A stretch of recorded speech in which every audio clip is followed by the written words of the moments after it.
welcome to the Ridgecrest Lost and Found podcast. In the same way that you get babies in your Lost and Found bucket, that's kind of what we're about here. Not really, though.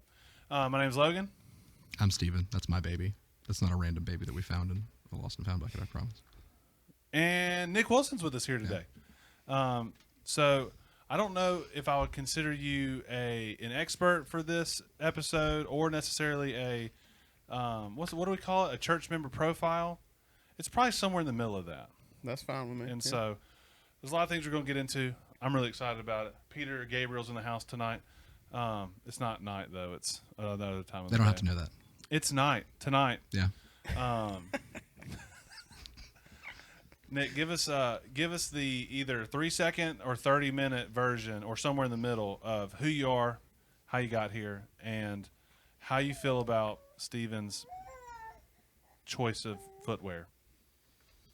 Okay. It's the most random thing I can think of. I'm Nick Wilson. I don't know when this podcast will air exactly. Probably in 2 weeks. But due to some scheduling conflicts, I'm a little upset that I'm not the first lay person on the podcast.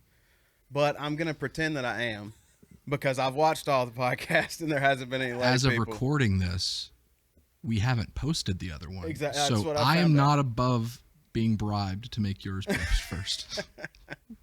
Okay. Well.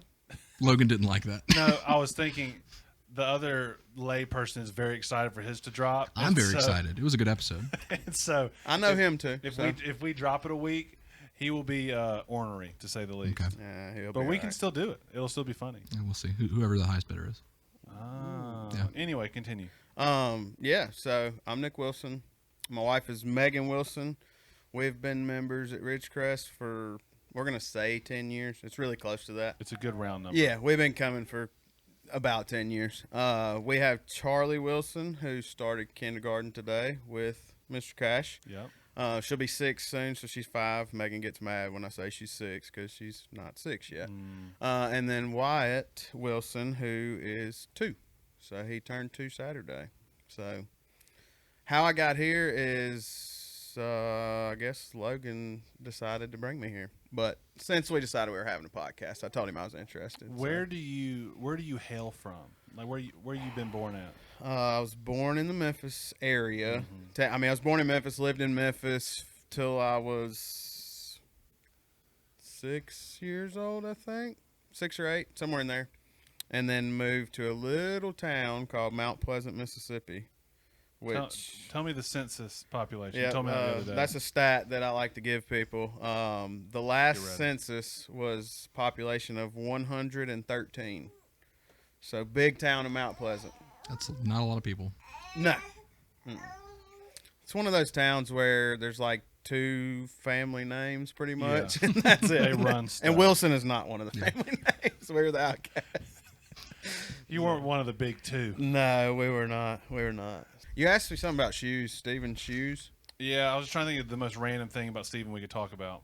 They're putting off like real Chaco vibes. I'm assuming they're Chacos. Because they are Chacos. Yeah. Okay, fair enough. I do not discriminate against Chacos.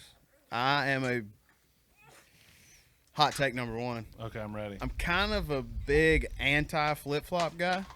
Okay. And that catches a lot of people off guard.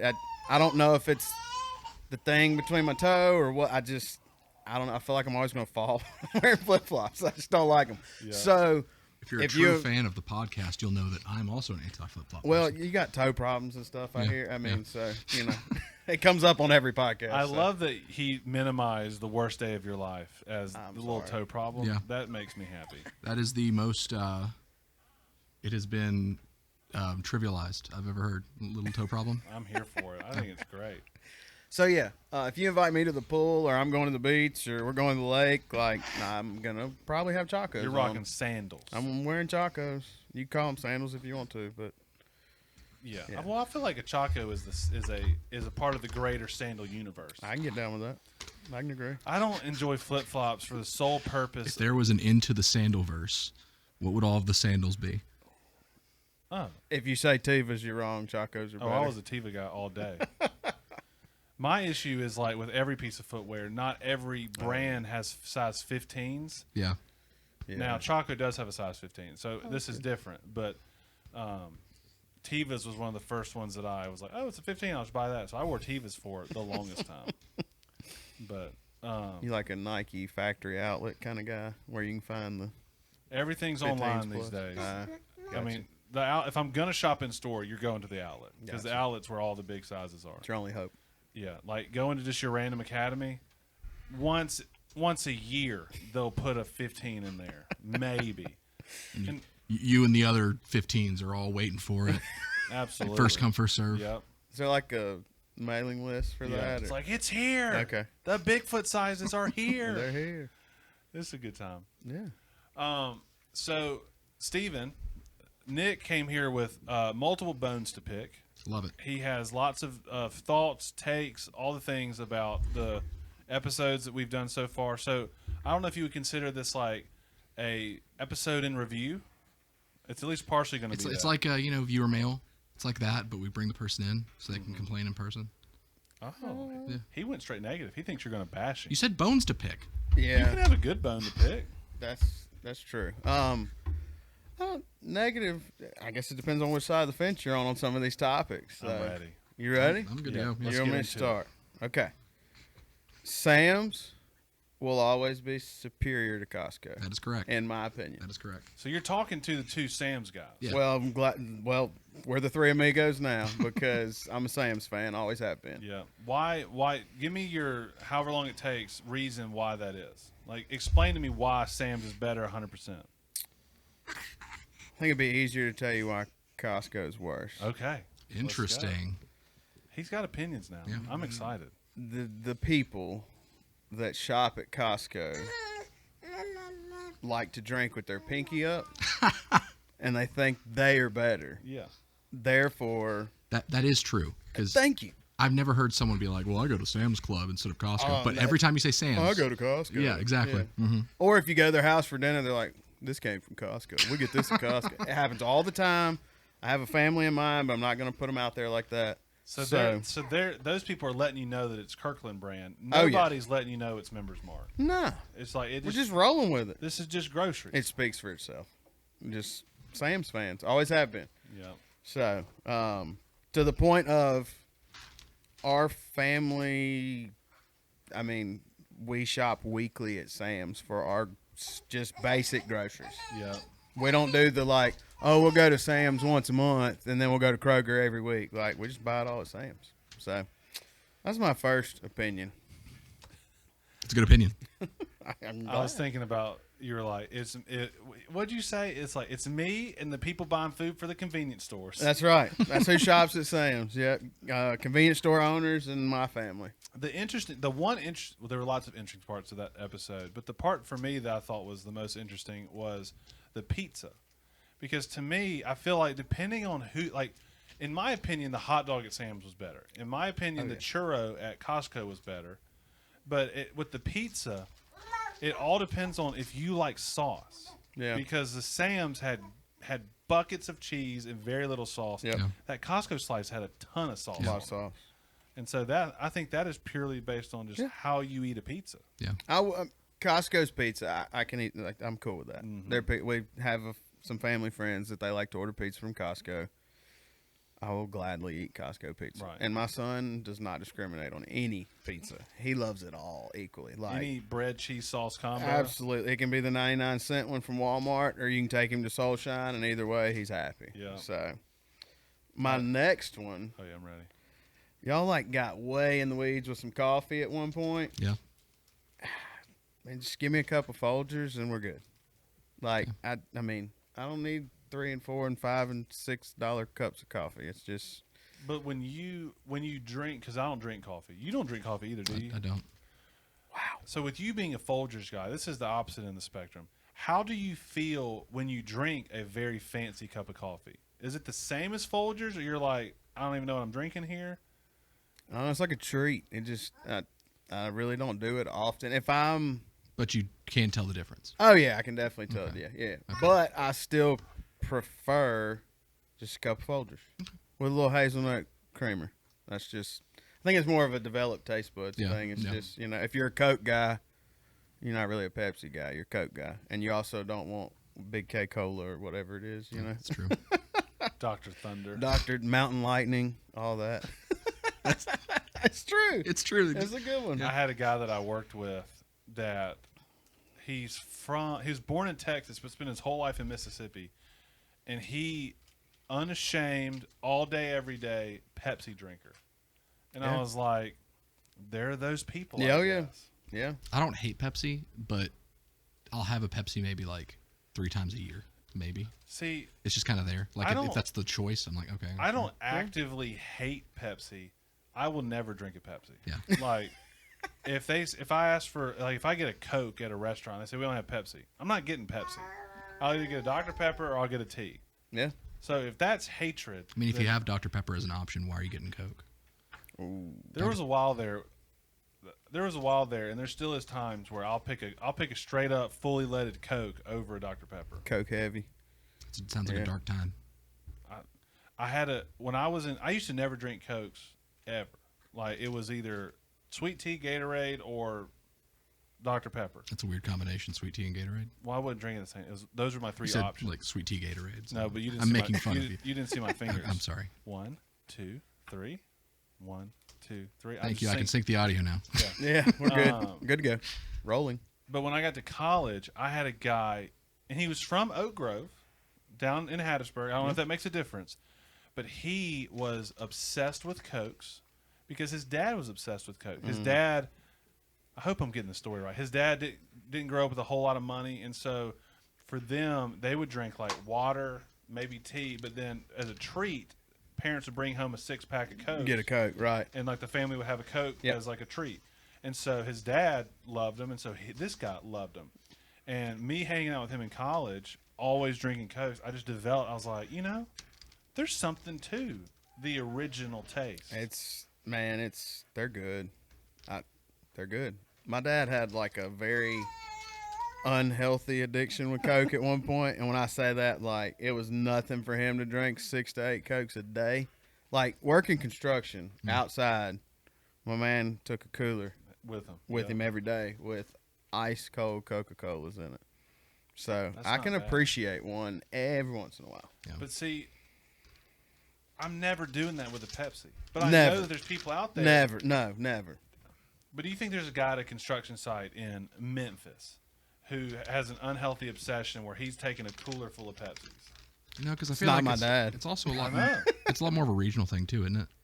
Like, Apparently, yeah, because Coke's more of a southern thing. Southern thing. I know, but there's a guy that I know that, like, he was born in Texas. All of his life he was in Pepsi. in Mississippi, and he was a Pepsi guy. Yeah. There's a guy I worked with in the golf business. He'd been in Mississippi for a long time. He was born in Colorado, but my man brought 2 20-ounce Pepsis with him every morning to work. And see, there used, I don't know if there still is, but there used to be a Coke plant in Hattiesburg or around Jones County, and now there's Brown Bottling Group, Yeah. Yep. which is Pepsi. Which is Pepsi. I think it's all mixed. I think we're just intertwined. I don't know, but my first thought is yes, it's regional, but then again, Yeah. It's not entirely. Pepsi's everywhere. Yeah. But I ain't drinking. But Pepsi has Mountain Dew. See, I'm not a Mountain Dew guy. I'm not anymore, but in my younger days, I was a big fan of Mountain I've Dew. never been a Mountain Dew. Like, Megan's dad is still to this Roland? day, Roland's a Mountain Dew guy? to the point where he calls it his vice. Is he a Diet Mountain Dew guy No, or just no. straight Mountain Dew? He won't drink Mountain Dew Zero. He won't drink Diet Mountain Dew. He's fully leaded. My man. That sounds like a name for a Mountain Dew flavor, Mountain Dew Vice. Or Mountain Dew fully leaded. Fully leaded. That should be a topic of the show one time. Which Brain rolling on. Brainstorming Mountain Dew flavors Because you were a Kickstart guy for a while. for a little while. Oh, Yeah, when I had to work the But see, that's 4 all- a.m. shifts. To me, I got you. Kickstart was like, Because you don't do coffee. that was out of left field. Not Well, totally out of left field, but it was like they entered the energy drink market for a minute. Yeah, and it was more along the lines of I hit it at the right time because I had just started living on my own and I was doing the grocery shopping thing, and they had just come out with them, so they were cheap. They were like doing promotions, and so for like a few months, I'd had those that I had a promotion. And I drank them. They were fine. It's just- Oh, I'm not against them. I think they're fine. I'm not a Mountain Dew guy. A Mountain Dew's not like a Pepsi. Though. I'll drink a Mountain Dew, But I'm never gonna. If you have Sprite or Mountain Dew, which I know those are completely different, but I'm Sierra Mist and Sprite. true. Yeah. Sierra Mist is R.I.P. Starry, right? Is that what it was? Well, they shut down, and I think Starry has taken the place of Sierra Mist. Yeah. I don't think it was a name Well- change. I think it was a full. So Starry already existed. I don't know. I think it's all. No. I think I'm it's out. all fake. I I'm think out. Coke and Pepsi, like they just make up these other flavors. Like they're supposedly their own companies, They're just sharing but it's recipes. all it's all the same. New names. But Yeah. we got to keep moving. We're never gonna get through this. Oh, yeah, sorry. We went from coffee straight to Mountain Dew. We did. did. How do we? Anyway, so the next y'all got big was one of the guys from First Ridgeland. Yep. You went big into like music Yep. and Same instruments. as the coffee guy. Same as coffee. That's correct. Sorry, don't remember his name. Russ. Russ. There we go. I'm a big fan of music in general. Do not hand me an instrument. Okay. And I swear, everyone's like, "Oh man, I could teach you to play." What instrument are you most afraid of? Oh. Yeah. I feel like a piano is pretty high on my list. There's a There's lot. so many buttons. There's foot pedals and keys and all. Yeah, no, man. I'm telling Donna that you called them buttons instead of keys. Whoopsie. My Megan can actually, well, she could very easily pick back up the piano. Right. She did piano lessons her whole life, and like she can sit down and kind of, she won't do it if anyone else is around, but she could do it. So We got the piano back in the living room at our house. So it's good to when know. y'all come over, we'll just not hijack. We'll bombard her and say, just "Sit down and play." strong armor into it. That's the better word. There you go. I was saying words that didn't make any sense. The weirdest one for me, in terms of that, I don't know if I'd be scared to play it, but is the most complicated to me is a good old fashioned organ. Yeah. Because it's got multiple layers of keys. It does have the buttons and the pulleys. Yep. And it's got the weird foot peg things. Yep. We had a lady, not here, at another church. She was awesome, and she played an organ beautifully. And one time I was talking to her, and she was little. I mean, she was maybe 5 feet tall. And I said, "So, like, how long have you been playing? Is it just effortless now? Like, are you still learning?" And she said, "Well, the hard part nowadays is I can't feel my feet." And so I can't Okay. feel the foot pedals, but I just know where they are. And so I just do it from muscle memory. And I was like, "You don't feel your feet?" And she says, "Yeah, walking's kind of difficult these days." She had something going on where like her feet were just numb all the time. Neuropathy. Is that what that is? Yeah. But At least She's- we're going with it. you're the expert here. Nah, But not on that topic. but she still could She could play. she could go on that organ. That's good. I told you my organ tuning story, right? No. I haven't said it on the podcast.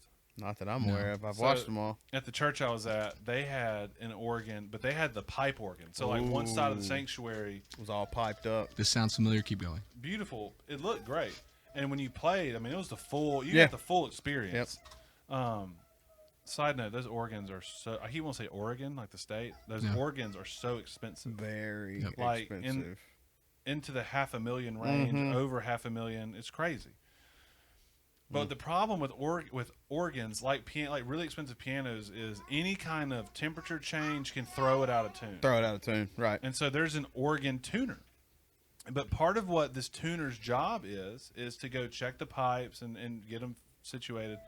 And he came to the church and he pulled out a dead cat Yeah. out of the pipe because it had chased a dead rat, or a rat who was now dead, into the pipe. Gotcha. And I was like, "That's crazy." And he was like, "It happens every time. All the time. Every time he tunes an organ, he goes in there and he has to pull dead animals out of those pipes. That is insane. Because they'll just get in and they'll just chase things down in there. And obviously, you're not getting out of a big brass No. pipe. No. And so, like, part of his job is like animal control. It's like an exterminator at the same time. Next, Oh, next. Y'all had episode with Greg. Yeah. bro, Greg. Bro Greg. Bro G. Bro G. Oh, yeah, that's right. His new name's Bro G now. Yep. From the podcast. Well, We're they voting on called the him. next RFU. Yeah, they called him that apparently previously or something. Yeah, that's what he said. But we're reinstating it. Yeah. Bro G. Got it. Apparently he knows way more about hiking than I do and destinations specifically. He's a big traveler. Yeah, absolutely. I can only think of like one official hike I've ever done. And it was Laurel Falls, which is right outside of Gatlinburg. As soon as you There you enter, go.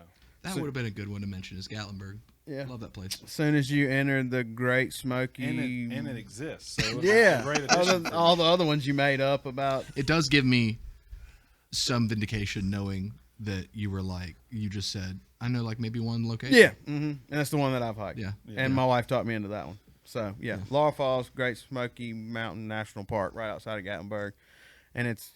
Brother Greg would probably be like, "That's not a hike." Blah, blah. I mean, it's like a 1 mile up, 1 mile back. Most of the trail, What is a hike anyway? most of the trail is paved, but has a really cool waterfall at the top. Can you imagine if you're just walking down the church halls and you like listen to Brother Greg talking to somebody and you hear Brother Greg say, "That's not a hike." Like he's gatekeeping what a hike is. That just sounds like a Tuesday. Yeah. In my relationship with Greg, but I think I'm speaking for him. But I think they said at a certain age, him and Stacy were just like, we're going to be hikers, and every year we're going to go out of the country to these massive hiking destinations, and he's hit a ton of them. Yeah. I mean, they've been doing it for a while. Yeah. It's awesome. I like the idea of hiking. But then, like, he was talking about like 3-4 day hikes where you're staying in hostels. No. I love the idea of that. Like, that sounds super cool. Yeah. On like day 3 of sleeping next to like Australian hobos, I think I'd be like, I think I'm done. I think I'm good. Yeah. Yeah, or Jenny Sanders, who's a member here. Her father just did the entire Appalachian Trail. Didn't know if y'all knew that. Yeah. No. Big T on the AT. He has a know. YouTube channel. I'll plug him. You know that channel or his series thing has blown up. People Absolutely love that thing. Yes, it's. I watched a lot of them. But I mean that was like a 6-month-ish adventure. So he came to Ridgecrest Yeah. because for a certain child dedication, Baby dedication. He showed up. He left. I have to correct you. It's child dedication. Stacy would get mad if we said know. baby dedication. He wasn't quite to Maine yet. What? He Yeah. wasn't quite to Maine, but he found like a stopping point. Flew back here for the child dedication. Flew back, resumed. And he surprised everyone too. By That's the awesome. way, That's Yeah. awesome. So, It was but he cool. completed it. He's done now. Yeah. I super watched. cool. I watched a lot of his videos on YouTube. He's a good guy. But you're saying like you can imagine 3 days. Like He spent he's 6 months. 6 months in the bush, as they say. So yeah, So he would be considered a through hiker. That's what they Yes, call him. that's when right. You hike through the whole yep. trail. A lot of his stuff says like on his YouTube channel, it's like AT through hike, Yeah. day 14, day whatever. So But through hikers are I'm not one, so it's hard to talk about it. But like it's a whole breed. Oh, Like yeah. there's like you and me that would go on like a little 1 hour hike. yeah, Then there's like hikers, like people like Greg. Like I'm Greg. gonna go hike a couple days or a few days. And then you have these guys that are like, I'm going to do the Pacific Coast Trail. Yeah, where right. I'm spending most of the year hiking. walking around, Yeah, figuring it out. So it's crazy how that works. People Not are a- into it. They make not it a- happen. teach their own. And then I'll say this because Big T's off the trail, I think. But Yeah, like, he is. He's back home. People die on that all the time. Oh yeah, it can Like happen. they get lost. Craziness. There's wildlife. I mean, you can fall, break stuff, hurt stuff. Yeah, Yeah. absolutely. It's wild. It is. Now, this one might be a pretty hot take. I'm trying to Love think it. what it'd be. Marvel episode. Oh. Let's go. Logan and I talked about this a little bit in passing. I'm not going to speak for him. He may or may not feel this way It's okay. You about can it. speak for him. I'll mute his mic. Okay, fair. fine. I'm scared to say it 'cause I feel like Steven's going to like throw something at me. Only thing I'm holding is my child. So. Well, I'm guessing. He looks like he's almost asleep. So He's getting there. Maybe I'm okay. And they're just movies. Like, Yeah. they're good. Mhm. That's about it for me. I have seen. I'm not gonna use the word all because Steven will probably name 30 of them that I haven't seen. But Well, that was like me. I was like, we're in the second phase. And they were like, we're in the fifth phase. yeah. Barry. So I've seen. If you go on Disney Plus and you go to watch them chronologically, yeah, I've seen all those. that's good. Which is, 12, 15. I mean, it's a bunch of them. So Yeah, I've yeah. seen all the Iron Mans, Captain Americas, Guardians, Yeah. Ant-Man, all that. Do I have a favorite? No. I mean, I've seen Iron Man more than any of them. I'm not What saying did that's you- my favorite What did one. you say to me when we were talking? You said I it's said, no I blank. said, Marvel's good, but it's no 90s Adam Sandler series. Which is the truest statement. Big Daddy, Happy Gilmore, Waterboy. I mean, You can't you can't name Grew up something there. that touches prime time. Billy Adam Sandler. Madison, Mr. Deeds. It's good stuff. Yeah, it's good. It's good stuff. He likes Marvel more. I can see it in him. Well, I mean, to me, Way different. I really appreciate good storytelling. Okay. So And you like the Adam Sandler movies? obviously, yeah. No. Big Daddy has an incredible story. It does. So with Marvel, the whole interconnected, like there is a overarching story. Absolutely. That is Yeah. why I got really into it. Well, and that's why some friends of ours that were fans told us to watch them in order. That way we would know kind of what's going on. Best I could. So Yeah, that's because And now I used to be a DC Comics guy because back in the Okay. comic days, I like Batman, Superman, all that stuff. Yeah. But when Marvel hit the scene with the movies and kind of reinventing how you could do long-term storytelling in media, that really interested me, and that's why I kind of moved over. And DC also doesn't know how to do movies right now. Do you think 5 years from now? I'm assuming that 5 years will give enough time for James Gunn to work some magic. Yeah. Do you think we'll still be saying the same thing about DC, or do you think he'll be successful? I think that we won't be saying the same thing. I don't know if we'll be saying it was good, because. But do you think we'll say James Gunn was successful or is successful? I think so personally. But James Gunn, the disadvantage you have with him is that he's a little weird. But he made a talking raccoon and a talking tree beloved icons. So if anyone can do it, it's him. Talking about Groot and Rocket. Rocket. Yeah. I always forget. Yeah, the guy that did the Guardians movies is in charge of DC Comics now. Gotcha. That's something I would have never. I only known. knew about I was it- sitting over here just lost. While you were I knew talking. about it because of our episode. Yeah. Gotcha. Yeah, but Groot. Yeah. Yeah. What- Great character. Great character. Great character. Steven, I love that we're sticking on Marvel. This Yeah. is great. We're finna get off of it. What is objectively? Well, I guess that's not. What is subjectively the funniest Marvel movie? It doesn't have to just be funny, but what's funniest the Marvel- funniest? Because I feel like some people would say Thor. One of the Thor. Thor movies. Ragnarok is probably the funniest. Trying to think, because there's one that I'm thinking of that is just slipping my mind, but I would say it's probably Thor Ragnarok. Definitely not Thor Love and Thunder. That was garbage. To me, I would pick either that one or the first Guardians. The first Guardians made me laugh because of Chris Pratt. Yes. That one. Yeah. Yeah. The first Guardians. The Walkman takes me back too. The third Guardians was hilarious too. I haven't seen but it. it was also incredibly sad. I haven't seen the third one either. It's so good. Yeah. Strong recommend. Okay. But no, I would say either Thor Ragnarok or Guardians 1. Fair. Let's move on. All to our- right. There was an episode about fringe sports. Yep. I need to re-listen to that one because what were y'all? What was your list? What was the purpose of the list? Like top 5 fringe sports was the list. The problem we had is that was way too broad of a top 5. Yeah. Because what Ford, the guest, did Yep. was like, what are the most playable, fun for me, the person, Right. fringe sports? But then you did more. I did like worldwide. So I did like cycling, Yeah. rugby. Yeah. Steven did like, Let's kill, beat each other up. Yeah, how can I kill people through sport? Okay. He did MMA, fencing. I did do professional bass fishing and professional bull riding, though. But what makes them fringe? Those are sports. Fringe sport meaning it is not a major American sport, and we labeled that as. Bass fishing, I'd say, is now. We'll get into that in a minute.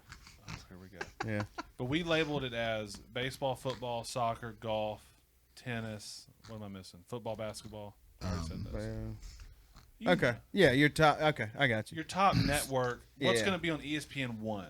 Oh, 1, not 2 or 3, Not or necessarily you. 2 or 3. Okay, gotcha. I don't have an opinion on fringe sports. That's just really more clarification. Yeah, but if I had to go do that again, I probably wouldn't change it because it was good content. But if I had to actually come up with something, I would have been way more.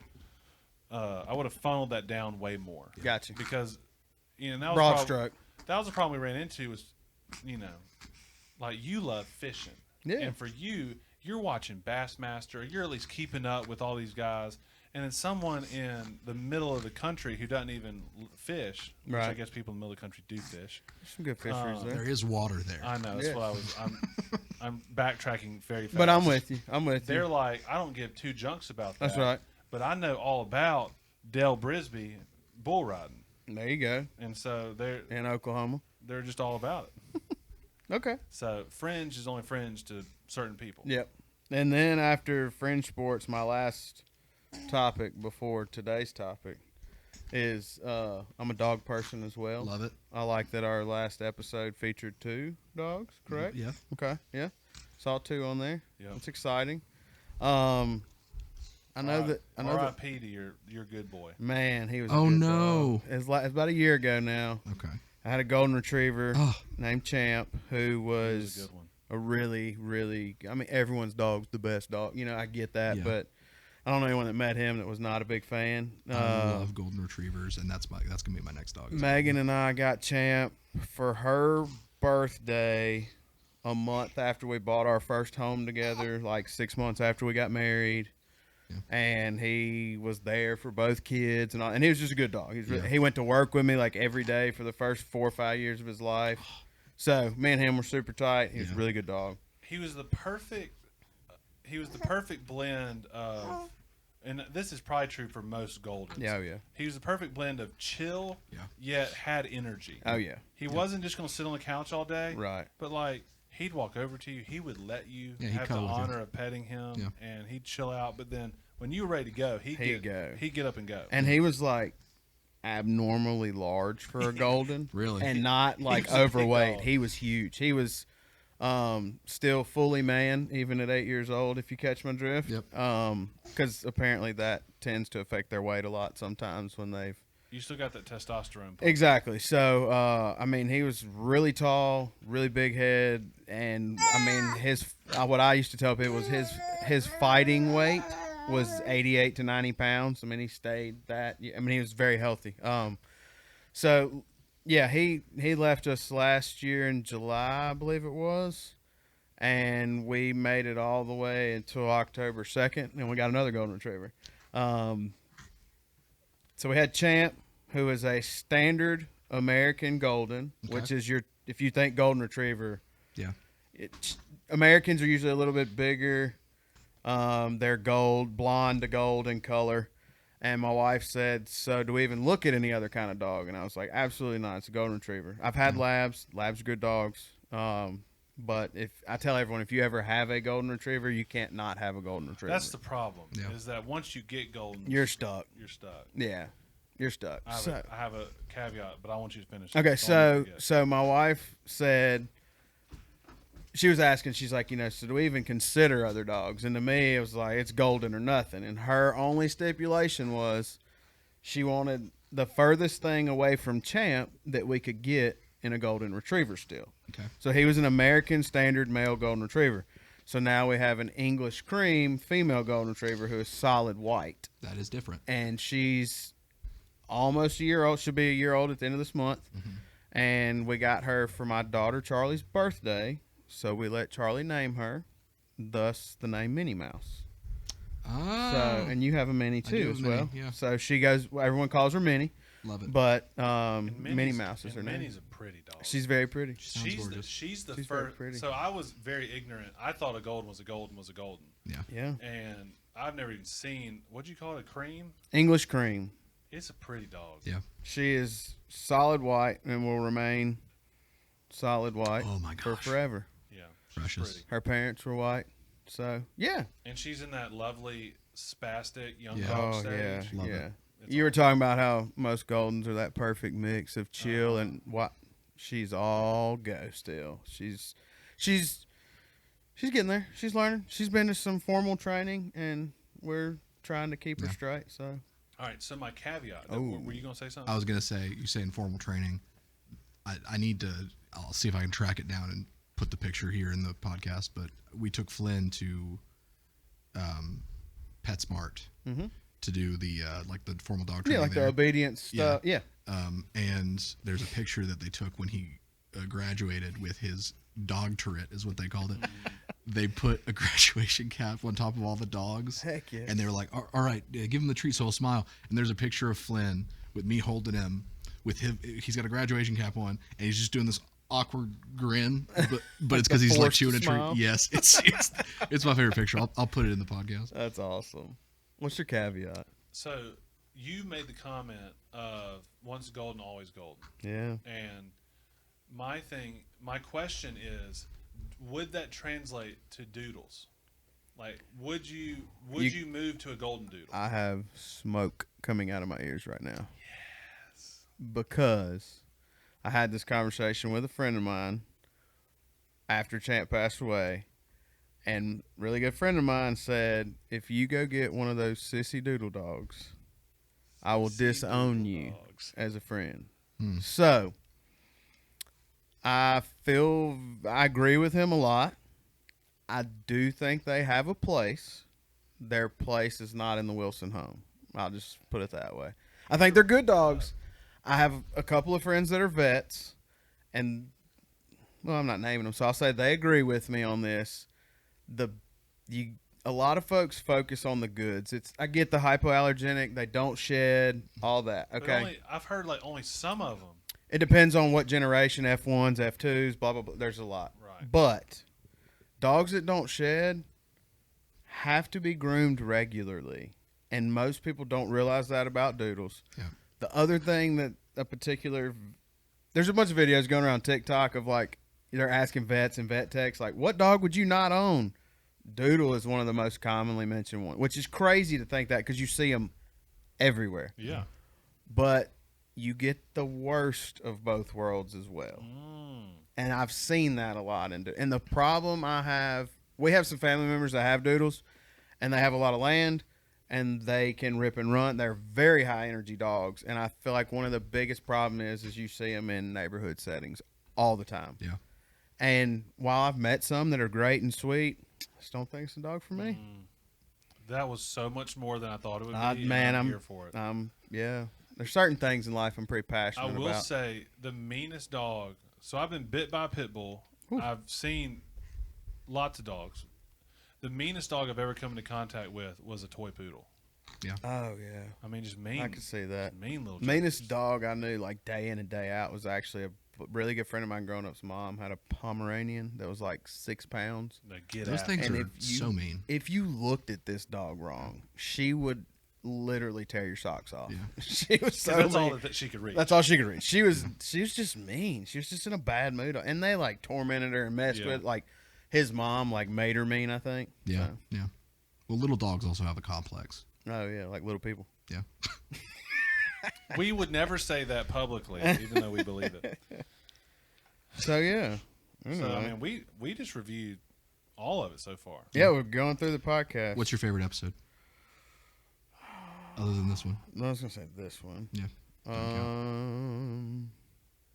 Man, that's tough. Yeah. That's really tough. Bro, everyone loves Bro G. Yeah. It's hard not to. I feel like he's a natural with the camera, and like, you know, he's just, so to him it was just like, and Michael was really good too. I feel like some of the other folks you can tell probably like was me. a pity ad, but you know, it's fine. Yeah, it was.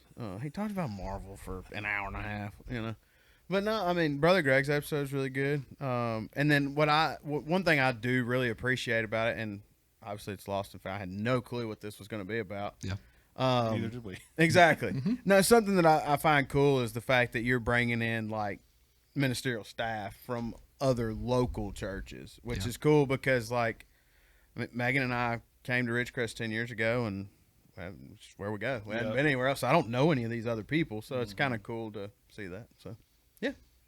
Say other nice things about our podcast. That was the part that I really enjoyed, obviously because they're all my friends. Like, right. So this is really behind the curtain. There was a world not that long ago where churches in general, but especially youth groups and student ministries, it was dog eat dog. They did not intertwine. They're like competing. It was who had the best events. I'm going to steal your kids. You're going to steal mine. Right. And we've just been very lucky And a lot of it has been because we all went to seminary together. We Yeah. like each other, and we've worked at it. Similar age, like Yeah. stage of life, all that kind of Where stuff. we've just been like, this is dumb. We're on the same team. Yep.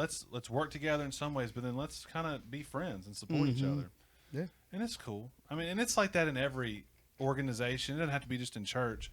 It's like there's enough money to go around. There's enough people to go around. We're gonna be okay. Enough work for everybody. Yep. Yeah. Anyway, I appreciate that. Yeah. I want you. So, Steven, I'm going to make assumptions about you. We're adding to your stereotype Excellent. About Steven? about Steven. Okay. So, I'm every episode, I'm trying to form the stereotype about Steven as a No life, lives in the basement, plays shut in video Video game. games. video games, and Eats does nothing. Cheetos. Yeah. Yeah. Sits on a beanbag Am I chair, a eats Cheetos Cheetos. person or Dorito person?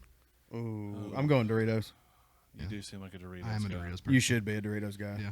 Unless we're talking Flamin' Hots, but that's another subject. I don't touch I those. know, I know the answer to this question, and so I'm not going to give him the choice of what his favorite is. Yeah. Red Nacho Doritos or Cool Ranch? You Knowing, know, I you know, already know.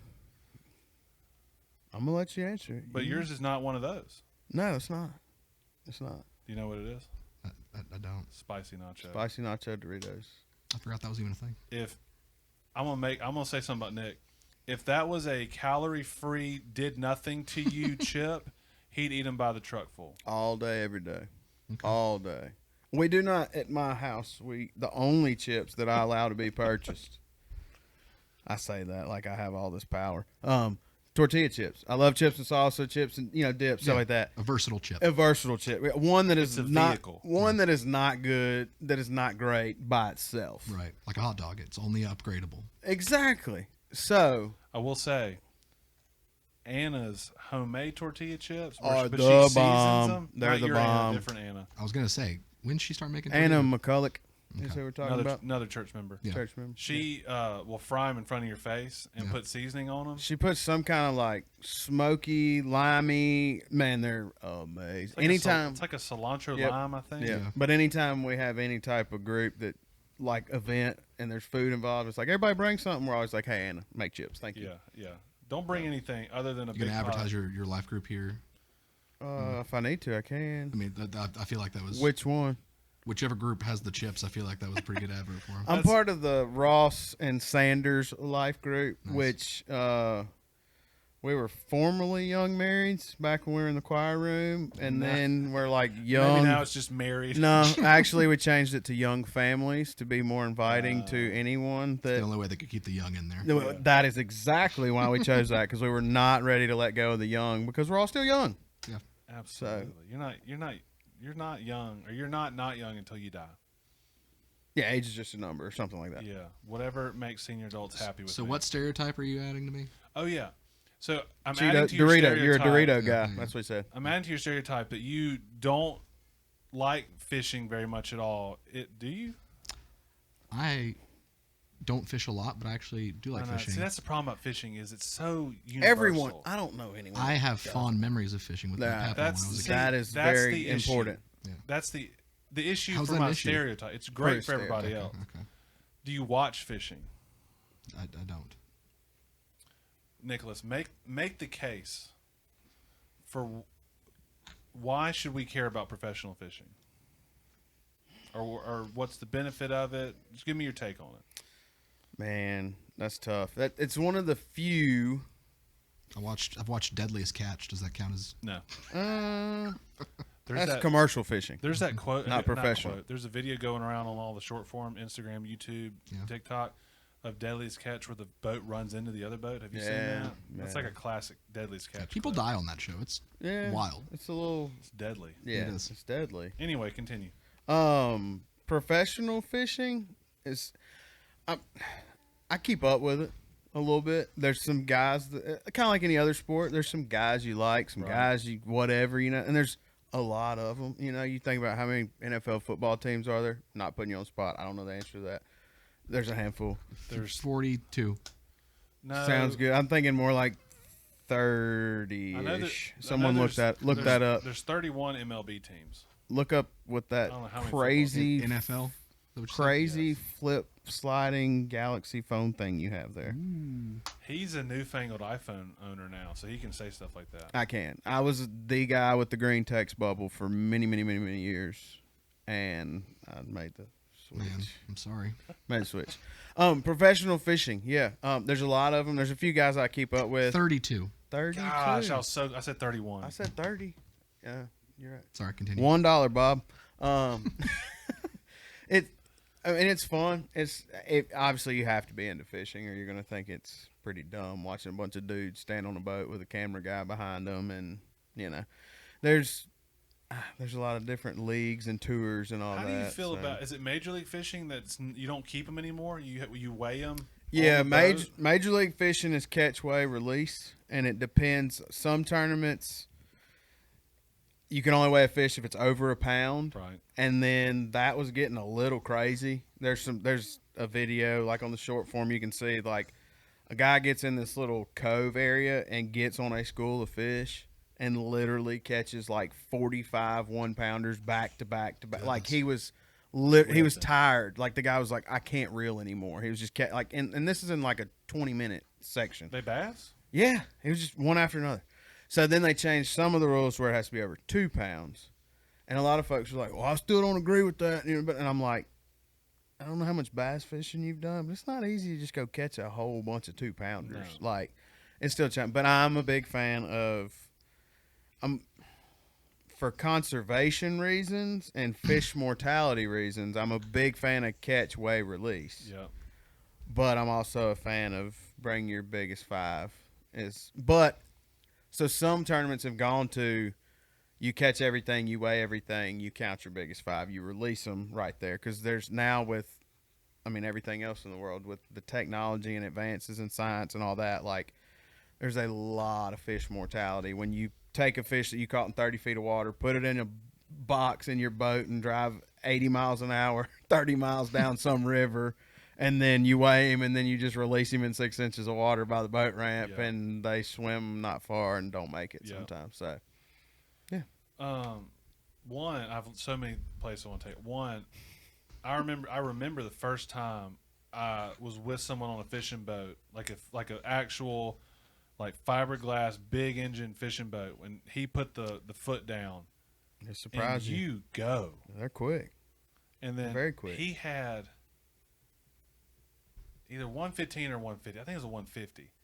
And then now you look at some of these flagship boats. What are they putting on the back? 200? No, standard like Major League Fishing, BASS tournament rig fishing boats are 20 to 21 foot long with 250 horse engines on the rear. Most of your tournament circuits, even at like Bass Club low level here on Ross Barnett or all the way up, they put a limit at 250 horsepower. There are. I'm assuming you've never been on one, because I've only been on one a couple of times. Never. It's I don't know crazy. how to express to you, because we went from like idle zone, no wake zone to full gas. Yeah, absolutely. That's the only way to do it. Steven, I don't know how to express to you how it is like a rocket ship. Yeah. It's so crazy. They're fast. And you're on water, so everything's like, I don't know, amplified. But that's what they say. It's like, so I can get to my spot faster. Oh, Is yeah. Is it like bouncy? Is it like, how does it ride? It all depends on the water. All depends on the boat the boat. and the water. So a certain facilities manager who works here is obsessed with bass cats, because in his opinion, They ride good. bass cats ride better than any other boat. Like, and he says, like, by a long shot. I'm leaning towards agreeing I with know. him on that. And I think that's pretty standard. But then, like, if you were to get, I'm gonna pick a random one, like a bass tracker. Yeah. Okay. And you put like a bass cat next to a bass tracker, those would ride very differently, just because of the hole shape, because of the material, because of all the things. He couldn't have gone any like more opposite ends of the I know. spectrum with Bass Cat and Bass Track. Yes. You're talking about a Night and day. $100,000 brand new bass boat and a But that's why I did it. $20,000 Would it be better- aluminum boat. Would it be better if I said nitro? They're arguably pretty bad too, but yeah. But now back to the horsepower deal. Yeah. So like 20, 21 footers, 250s. That's very common in the bass world. Bass Cat has a boat called a Jaguar. Is all of their boats are named after big cats. Jaguar, Lynx, Cougar. Era, Cougar. Yeah. So the Jaguar has the highest horsepower rating of a bass boat, and Mercury just released a 500 horsepower engine, outboard engine, and we're That's assuming nasty. that the Jaguar will be able to hold that. Will You hold can you can order a Bass Cat Jaguar right now with a 450R Mercury racing engine on the rear of it, and it's a 22-foot bass boat, and it's a 100-mile-per-hour bass boat. Why you would want that? Now, I'm not. So, It isn't you, my so thing. you can get across Ross Barnett in 30 seconds. I guess so. You can go from Ratliff to the spillway in 45 seconds. Can you imagine ripping under that 43 bridge Yeah. going 85? And then you got all the old heads like my dad, who's fished a long time too. That's like, well, you can't catch him going 70 mile an hour, son. You know, Watch me. Yeah, it's like, no, but I'm gonna be there and catch 4 before you do. Yeah. You know, 5, whatever. So, yeah, I'm in the market for a bass boat too. So, You going for the 450R? I mean, I might need you to come sign that paperwork with me and see That's if fine. we can double I'll up on co-sign. it. No. You pay 90, I'll pay 1, and we'll find someone to hit 9. There you go. There you go. There you go. But yeah, no, I want a bass boat though. I sold the boat earlier this year. It was a fish and ski combo. It's a good boat. It's time to go. Do you think? Oh, I have a great question. All right. Do you think you would? Do you think you would enjoy fishing as much as you do today if you never had a boat? If you just shore fished, or bummed off of friends? Yeah, probably so. Because I grew up bank fishing. Mm-hmm. I mean, that's where I learned how. We didn't. I mean, I think when I was probably 12 or 13, we got a John boat. Yeah. One of my dad's buddies was like, "Hey man, John boat. Have it. Can I leave it at y'all's place?" That boat took me all the way through high school, rode around the back of my truck a lot, Yeah. went fishing all over the place in it. But I mean, I learned to fish as a youngster from the bank. So, and I still enjoy bank fishing. Like I have a couple of private ponds that's real fun. That's not fishing, that's catching, but you know, it's still fun. We're at a place now where we live where Which I live there too. I meant like the community that we live in, but we have a pond, and I'm in where I'm catching some pretty good fish out of there. I've got some pictures from a few years ago, but I mean, I caught a bass and there was six and a half pounds. But the Madison, I'll even say metro area. The metro area has so many just ridiculous private stock ponds now. Oh yeah, there's a good many, It's just crazy. and most of them are part of some form of community, Right. and they're very they're very prestigious. Yes. Average Joe just ain't going fishing there, so you gotta have lake cards and stickers on boats and all that stuff. But so. it used to be like you go out to your uncle's friend's little pond in his back 40, and there'd be one good bass in there, and you try to catch it. Right. And now it's like you got these kids, or you spend 20 years figuring out the reservoir, Right. Yeah. and now it's like I'll just go to my neighborhood pool and catch a 4-pounder Yeah. All day long. all day long. All day long. It's crazy. It is. So I now know how you felt during the Marvel episode. Yep. I know, I told you. Welcome. I told you. Welcome. We're gonna go down a rabbit hole We're that about you cannot This is a good episode for it because join We're about to get Someone into disposed. it. because someone's asleep in your arms. yeah. So Finally.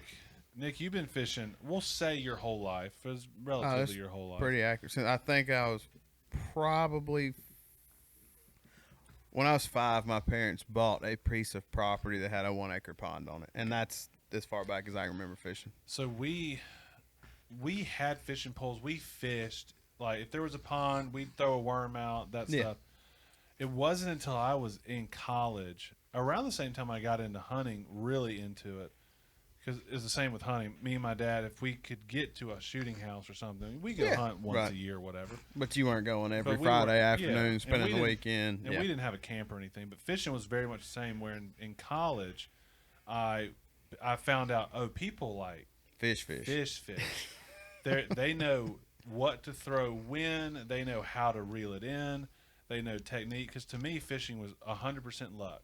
You threw something out. Yeah. You reeled it in, and maybe you got something, maybe you didn't. Right. It wasn't until college I met a guy. It was actually Big T's son, by the way. Oh, Yeah, Jenny's brother, Thomas. Thomas Lister. Huge. He's a huge outdoorsman. But we worked together, and we were at a kids camp that had a pond, Okay. and he was like, "I have an extra pole. Come fish." And he took you to school, didn't he? and I was just throwing. This would be like a soft plastic, Yeah. the Texas rig, and I'm just chunking it and reeling it like as fast as I can. He's like, "Chill out. Let me And show you something. There's a technique to this," and I remember that weekend or that week, and that was when I realized like, oh, there's like, you can catch more fish than someone else by how you do it. Oh yeah, for sure. And then ever since then, it's been up and down. There have been times where I really get into it and times where I don't. But it's been fun to really learn kind of how that whole process works. Yeah. Sorry, there's a baby going to sleep next to me. It's great. So what I I wanted to talk with you, and we brought examples. We brought examples. We have show and tell day. Show and tell is what would be, and we're not trying to get too crazy. We're doing general, unless Nick's going to go crazy. I'm gonna try to keep it. I have a time frame here, so I got to keep it under wraps. Oh yeah, we'll move it. We got like 25 minutes. We're We'll good. move it. Okay. What would I'm be? listening now. He's back in. I'm back in it. What would be your go-to? I guess I would say new pond. You don't know what it is. I like it. Like what you're throwing. Like maybe to find fish, maybe just to see what's out there, or maybe it's like just your go-to baits or lures. You just invited me somewhere I've never fished before. Yep. What am I gonna tie on? You said that so much better than I would. I'm with you. It's all good. The problem is I would spend hours the night before, probably Figuring it out. in the garage with poles laid out and lures laid everywhere, and then I get in this trap of I can't be the guy that shows up with 7 rods and reels, because what if I don't catch anything? And then they're gonna be like, "Look at this idiot," And you're the guy with 7. and I'm that guy. So I really try to narrow it down on that situation. But so if I'm going somewhere new, I'm going to throw some type of moving bait. I'm not going to start with a Texas rig. I'm not going to start with a jig. I'm going to start with something that I can cover water with. Yeah. And in that scenario, I would probably start with a swim bait or a spinner bait. One of those two, if you're familiar with them. I don't know. Probably swim bait. Let's assume people aren't familiar. So give me a small explanation for what it is. Okay. I don't have. 'Cause I'm assuming you don't know what a swim bait is. How dare you? I'm making assumptions. I assume it's bait that is on the top of the water and it swims. Yeah. Subsurface. But you're Subsurface. close. I'm close. So this would be this is a paddle tail soft plastic swim bait with a little spinner under it. That's you got that option. Make it shine. Or you can go here just a weighted hook. Same thing, just doesn't have the little thing under it. Yeah. So key to this, it looks like some form of bait fish in the water, like a minnow or a small bass or a small brim or something like that. So bass are predators, obviously. They're not like, oh, if it comes by me, I'll eat it. They're like, oh, if it's in my water, I'll eat it. So Very aggressive. I've seen multiple pictures and things of where a bass dies trying to eat something that's too big for it to swallow. Wow. So, and they'll eat anything. So, but yeah, I would probably start something like that swim bait. Spinner bait didn't make it in the box because it's not really in my. That's gonna hurt some bass folks' feelings. It's not really in my top 3. And last night, admittedly spent about 15 minutes staring at lures. Like, what are the 3? What are we gonna do? So I may have brought more than 3. Hit me with it. So Let's roll through yours because mine won't take long. Rolling through. Next is a chatterbait. I brought this one just because it's a crazy color. Yep. And it gets that. There was a time. So fire craw is the color here on this chatterbait. Obvious reasons. Because red. For those that are only listening, red and orange. Fire craw. There was a time. I believe this might have been COVID times or slightly before. I think slightly before. There was a tournament, a BASS tournament, where a guy in the spring. This is typically a color you would throw in the spring. A guy just smashed him and won the tournament on this. And Z-Man makes the original chatterbait. They own chatterbait. This particular color, there were folks like, these are $8-9 if you buy the highest end Z-Man, Right. when they're like $15-16. You couldn't buy one anywhere. They sold out everywhere, and they were on eBay for like $75 and $80 a piece. And folks were buying them like gangbusters. I have a strict rule that I will not pay more than $10 for a lure. That's probably a pretty solid rule. It is, but when you get into swim baits, you can spend $200 on a swim bait, and like custom ones, hand painted. It's like anything else. You can get down a rabbit hole. So $10 is kind of my top. There might be an exception one day, but anyway. So swim baits, chatterbaits. Chatterbait was kind of my wild card because thing about a chatterbait is it's, I don't want to say seasonal. It's in our part of the country. It's 8 months, 9 months out of the year. You can throw that. Swim baits year round. What? That's not in the heat of the summer. What, chatterbait? Yeah. No, What are the months? I would want to throw it probably March through October, November time frame. Okay. I would not throw it in the wintertime. Typically, yeah. This one, which I'm sure you're familiar with, That would be a frog. that would be a frog. You agree? Checks out. Look, okay, checks out. Yeah. Specifically, this is a popping frog, so he has a little cup mouth on him. So he floats on top of the water. When you twitch him, he puts a little splash of water out, Okay. makes a little bloop sound. There are people who live and die by frogs. Live and die Okay. by these. I am a newfound frog fisherman, I'd say. I mean, newfound 3 to 5 years now that I have started buying and throwing some frogs. If you want to get good fishing a frog, you got to put 3 rods in the boat and put a frog on every one of them and go fishing and not take anything else. Like you have to commit to it to catch fish, in my opinion. You got to get the feel down. There's a certain way to walk it, a certain twitch, all that, and you just got to be committed to it because I don't know, just the way it is. It makes, the only reason it makes my top however many lures is because when they hit a frog, I don't care if you love fishing, hate fishing, don't care anything about fishing, it is exciting. It's on top of the water, you can see them hit it. Sometimes the whole fish comes out of the water. It's top water, so that's why it's in there. Just because when they hit it, it gets your blood pumping, in my opinion. So, frog, swim bait, chatterbait, and then we go to arguably my all-time favorite. Here we go. I'm just gonna say it's my all-time favorite because it covers a lot. Jigs. There's a lot of different styles of jigs, a lot of different things you do with them. This is a 6th Sense Divine Swim Jig. There you go. Which is my probably favorite all around jig because you can throw it in a bunch of junk, you can swim it, you can skip it. Do you see why it's weedless? He can't. It has that guard to protect the hook. Gotcha. And that thing literally, I mean, you pretty much throw it in will a tree not catch. pretty much and reel it Something through about there. just those little bristles will keep it from catching it. I remember when I first saw a jig, I was like, that's not weedless. Yeah, the hook's all big and sticking out. But sure enough, you can throw it into junk. And you'll just pull it right out. So, swim jigs. This one's a swim jig. It can also be fished like a traditional jig. And traditionally, a jig is something you throw in, you let it sink to the bottom, you kind of hop it, pop it on the bottom, and then bring it on back. Sounds like It sounded like a dance instruction. Sounds like a 2000s hip hop song. It sounds like everyone hit the dance floor and to the right, you know. And then this is a Strike King tour grade skipping jig. There you go. And the head of it is made to where it'll skip better. Yep. So, but same thing, you can do a lot with it. Black and blue, if I'm fishing a slow jig on the bottom or in a bunch of junk, black and blue, almost always, I will go green pumpkin. And then on the swim jig, something that resembles a bluegill is what I go with. So something green, maybe a little orange, like that one has. A little chartreuse, if you will.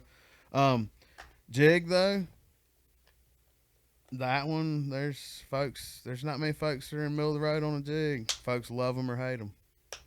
Because people hate jigs. I didn't even know. I thought it was beloved. Some folks just have they didn't got time for that. Yeah. It can be slow at times. But the reason I'm a big fan of them is, one, they're versatile. You can fish it year round. You can fish it anywhere, clear water, dirty water, trees, grass, rocks, all that. Anywhere, anytime that you are catching fish, I would argue that you will always catch a bigger fish if you throw a jig in the same spot. So that's my fish baits. Because it's fancy. It's got the little streamer thing. It looks like a big crawfish or a big bait fish sitting there ready to be eaten. So that's why I like jigs. See, and I've caught 2 of my biggest fish ever on a jig. This is going to end up working out perfectly because you went very much the route I figured you were going to go, where you had very specific lures, you had baits, you knew what you were talking about. for me, I'm very much still new at it, Yeah. and I'm very much the way that I do things Is the way you do things. Yep, but it is soft plastics Texas rig. I never do I get in my boat when I had a boat and not have one of those tied Because up. it Right now, there's a pole in my 'cause- garage that has a Texas rig on because it. chances are, if anything's gonna work, You're gonna get bit. yep. Yeah. So there's three. There's one I'm excited to talk to you about because it's relatively new. I found it from New to you new to me, but or also new to fishing? I think it's relatively new to fishing, Okay. and it's new to me. Now, you Okay. may say, like, we've known about that forever. Yeah, that's fine. I'm interested to get your thoughts on it. Okay. So, one, We've officially lost Steven. we officially. He's gone. I was just checking my phone. He's gone. We're still. He's So, out. The first one is the week that I was with Thomas Lister. Okay. That he gets all credit for this. He may not want the credit for it. Well, that's okay. He showed me He's got a Zoom bag. You're the okay. Zoom Baby Brush Hog. Great lure. Fantastic. Watermelon candy. I can get down with any iteration of watermelon or green pumpkin on a brush hog. So, Steven, it's very simple. Got a lot of tails, got a lot of flash on it. Yeah. You throw with the text. They just smell nice. They got a scent to them. You ever seen one of these? No, I've never seen Caught any a- of these. Oh, really? I'm a well, when I went fishing with my papaw back when I was a kid, Smell we it. had that smells like rubber. Plastic, but yeah, we'll Yeah. go with that. But we Plastisol. we had a lot of leftover shrimp from Okay. a cousin's wedding, and so like he froze that, and we used shrimp on a hook. And There that you was- That's but we- arguably much better way to do it. Where were you fishing? just my uncle's pond. Okay. In Kentucky. Okay, that's Now- fine. A lot of times when you're talking about fishing with shrimp, folks are talking about Depths. brackish water.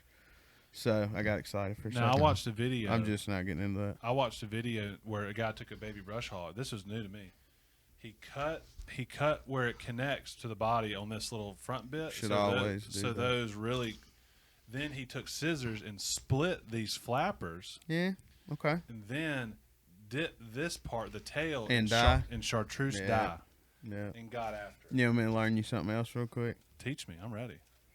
There's a right way and a wrong way to rig a brush hog. Okay. Everyone thinks, oh, we're just going to stick our old lure in here, Uh-huh. you know? So if you look, and it's hard to see on the baby ones, you can see on the big, On like the yeah, full the brush size hogs. ones, when you come up like this over your finger, see how it's like it Yeah. just, it stands up. But if you reel it the other way, Oh, it tends, I do see it. it tends to want to like roll. Uh-huh. And that, so you want it, so, I mean, it's a brush hog, Yeah, so thrown it's in rolling brush, over. so you want it to be able to slide Yeah. smoothly over brush. So there's that one. That's a great, by the way, that's like the original creature great. bait. Like It's great. when they first started doing soft plastics, it was worms. Yep. And then this came out and took the world by storm years ago. But Yeah. great, I've got Oh yeah. 20 packs of them So easily. this one will not surprise you at all. No, he has a Gary Yamamoto bag in his hand. This one will not surprise you. This is one where my father-in-law. This is the only thing that he fishes. It's got to be a Senko. Yeah. Don't ruin it. Gotta he be. will not fish anything else. Yep. He puts this on a what's it called, a Cajun red hook or a Oh, yeah, red yeah. Cajun The red hook, yeah. He puts it on a red hook. and Puts he his weight fishes on this there, joke. and he's going fishing. Gary Yamamoto swim Senko. Yeah, little swim 5-inch, got a little paddle, Yeah. and he's got a specific color, watermelon red and green. Very similar to Classic. Yeah. And that is what he does all day long. It's the simplest thing ever. And I will say, He catches fish. it catches fish. He catches fish. So I will fish with this every time I go fishing. Just because. Because I'll throw it out first. And you've seen it work too many times. Now, this is the one. Adam Horn got me onto this one. We watched a YouTube video on it. I'm pretty excited about it. Are you ready? Adam Horn's involved. It's It's a a Yamamoto. new Yamamoto It's a- bait. So it's not a Gary Yamamoto bait, but it's a Because they Yamamoto bait. changed the bag. Yeah. And so what they've been doing is they've been looking at all this is verbatim from a YouTube video. That's fine. And Which, do you know who the YouTube? it was a kayak fisherman. I'm not sure. Okay, that's fine. But he I watch a lot of YouTube fishing. apparently the Yamamoto's been going to Japan to look at a lot of different style baits, and this is one I've been tearing fish up lately with, and I don't tear fish And I'm going up. to tell you why, because I know what's in that bag. And it's the Yamatanuki. The Yamatanuki. This little turd looking thing. Literally looks like a turd. Look at this thing. It is. Don't like, lose that because this stuff is so expensive. The Yamamotos are It's very expensive. slippery. It's got scent and all kinds of It's got stuff some on it. sauce on it. That's so you can teach me something. No, it's not focused. So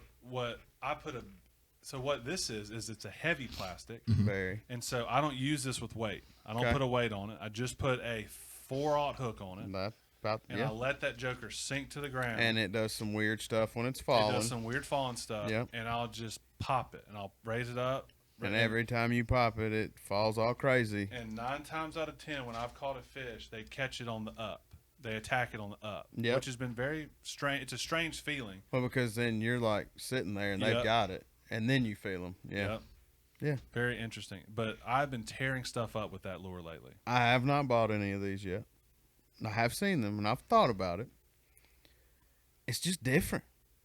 It's different. Yep. And I think that's why you're catching fish on it, because you're throwing this somewhere where they've never seen it. And it's cool. It's not a worm. It's not a crawfish type bait. It's not a brush hog. Mm-hmm. It's just a little turd, like you said. It's But like it a works. bowling pin. It's a Little what? A little bowling pin. it's a does, turd with a tail, yeah. and I think the way that it falls. So like if the tail's where my wrist is, Mhm. I think it kind of falls Yeah. like this. Well, Yamamoto, for Gary Yamamoto, he came up with like the original stick bait, which was a Cinco, and it was a worm. It was just a straight worm, no curls, no ribbons, no nothing. And the reason it does so well is when it falls, if you watch it in the water, it like the two ends just kind of perfectly. So they're really good at making baits that fall a certain way, which a lot of fish attack on the fall. So Now the one thing that I've never caught with, but I think purely because it looks like fun to fish with, is a wacky rig. oh, I've caught a lot of fish. And that's the perfect place where you would use a original Cinco. Big long worm, plastic, Yep. and you just stick a little hook in the middle. Very small hook. Yeah, very small hook, and then you just kind of it acts wacky. It just kind of plays It and just drops. falls.